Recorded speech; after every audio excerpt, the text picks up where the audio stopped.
A Brief History of Time by Stephen Hawking. The introduction written by Dr. Carl Segan. We go about our daily lives understanding almost nothing of the world.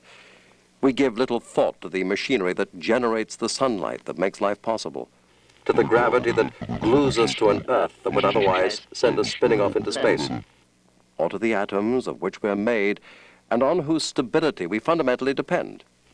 Except for children who don't know enough not to ask the important questions, few of us spend much time wondering why nature is the way it is, where the cosmos came from, or whether it was always there. If time will one day flow backward, and effects precede causes, or whether there are ultimate limits to what humans can know. There are even children, and I have met some of them, who want to know what a black hole looks like. What is the smallest piece of matter? Why we remember the past and not the future? How it is, if there was chaos early, that there is apparently order today, and why there is a universe. In our society, it is still customary for parents and teachers to answer most of these questions with a shrug or with an appeal to vaguely recalled religious precepts. Some are uncomfortable with issues like these because they so vividly expose the limitations of human understanding. But much of philosophy and science has been driven by such inquiries. An increasing number of adults are willing to ask questions of this sort, and occasionally they get some astonishing answers.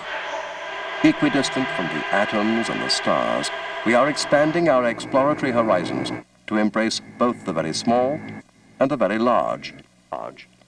In the spring of 1974, about 2 years before the Viking spacecraft landed on Mars, I was at a meeting in England sponsored by the Royal Society of London to explore the question of how to search for extraterrestrial life. During a coffee break, I noticed that a much larger meeting was being held in an adjacent hall. Out of curiosity, I soon realized that I was witnessing ancient, like the investiture, new fellows and Royal Society, one of the most ancient scholarly organizations on the planet. In the front row, a young man in a wheelchair was very slowly signing his name in a book that bore on its earliest pages the signature of Isaac Newton. When at last he finished, there was a stirring ovation. Stephen Hawking was a legend even then. Hawking is now the Lucasian Professor of Mathematics at Cambridge University, a post once held by Newton and later by P.A.M. Dirac, two celebrated explorers of the very large and the very small. He is their worthy successor. This, Hawking's first book for the non-specialist, holds rewards of many kinds for the lay audience. As interesting as the book's wide-ranging contents is the glimpse it provides into the workings of the author's mind. In this book are lucid revelations on the frontiers of physics, astronomy, cosmology, and courage.